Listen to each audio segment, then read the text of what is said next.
Hi, Pastor Nathan Decker here with a report for you about our church budget for 2023. We took a long time as a finance team in deep prayer and as the leadership of the church, thinking and discerning with God about where we should put emphasis. And we decided dramatically to increase the budget by 1%. That's $17,583. That's the increase that we're doing for the budget this year.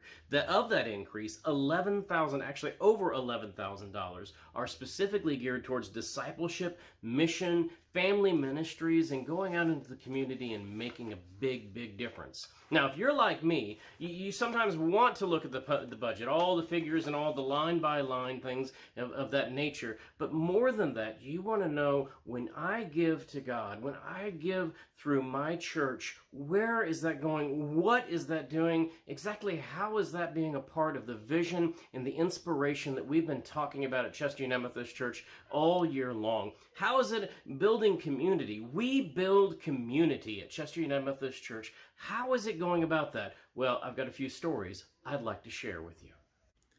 As we worship, grant us vision till your love's revealing light in its height and depth and greatness dawns upon our quickened sight.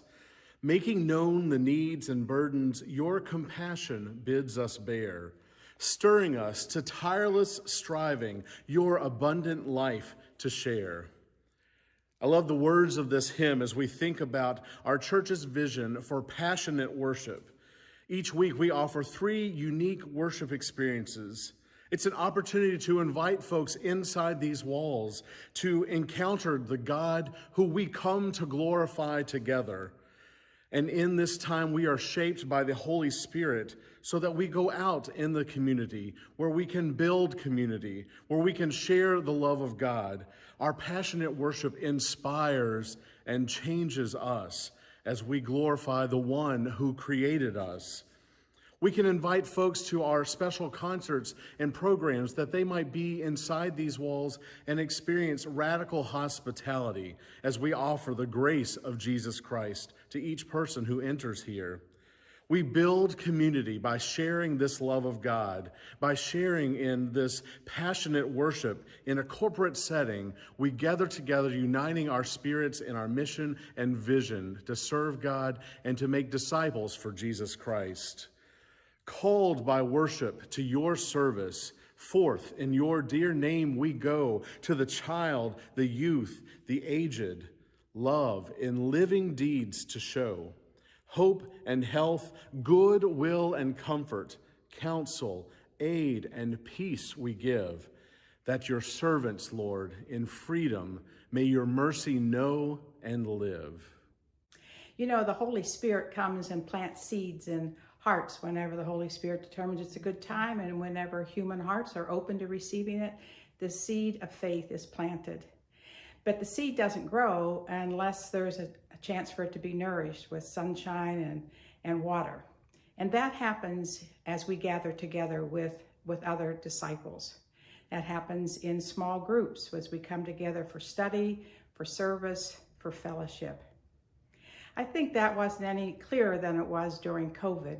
One of the first places that people gravitated to when we all had to stay home, and if we came out, we had to wear masks. One of the first things that happened was small groups began to connect together, learning how to use Zoom and coming together in some way because they said, we have to be together again. I can't get through this without my group.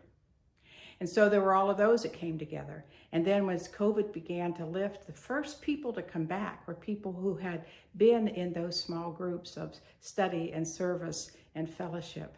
And the first groups to come back were those particular groups, the ones that were part of the choir, or the ones that were part of Sunday school, or the ones that were part of a prayer group. They were the first ones to come back. This church is really blessed with people who have been led in the Spirit in their own discipleship for many years and have grown to become truly spiritual redwoods. They're people who now give harvest to a whole new generation of disciples, people who have dropped the seeds into the ground of the human heart, and they provide protection for them as they grow. They provide an example for them as they grow in their faith. They provide shade for people who are in difficult times. As you think about making contributions to the church, your hard-earned money, you know, where you should put it, I don't think there's any place that will have more of an eternal purpose than it is at Chester United Methodist Church, with the need for Spirit-led discipleship through small groups of people coming together to meet for study, service, and fellowship. You know, one of the things that I love about our church is that we are showing God's amazing love for every single person. We are showing Jesus's hospitality. We are modeling Jesus's hospitality by welcoming every person as a child of God and affirming their dignity. You know, when you give your offerings to God, you show that you are embracing diversity through our ministries, such as our friendship class. Isn't it amazing that these lovely, wonderful persons with intellectual disabilities are now showing leadership in the church by serving communion?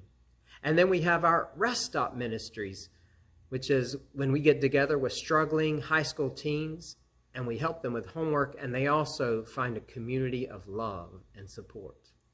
And then there's Bridge Builders, where we are building bridges across racial and other divides, showing the reconciliation that we have through Jesus Christ. And then we have our You Are Safe With Me rainbow pins, because we show hospitality to our LGBTQ siblings. And then we have the United Methodist Women. Our church has a history of effective women leaders. And we have our Latinx or Hispanic ministries, including our history with the Greenlee Mobile Home community and our new efforts to establish a new faith community that's part of our church, such as Soccer Church, in which Spanish language speaking and bilingual kids get together and play soccer and practice their faith. Hello, church family. For those of you who don't know me, my name is Maureen Coker. As I sit here in our church van, I reflect upon all the places that it has traveled in our community over the past year. Weekly, we picked up students in the Rest Stop program from Thomasdale High School and brought them back to the annex for tutoring, fellowship, and a family-style meal. It took them to field trips of bowling, fishing, putt-putt golf, state parks, and college visits. As part of Bridge Builders, it traveled to Richmond as we learned about the slave trail and then the Moton Museum in Farmville, the birthplace of America's student-led rights revolution. As disciples of God, we are called to serve one another, to lift up those who are less fortunate with grace and love. Chester United Methodist Church, this is us building in our community.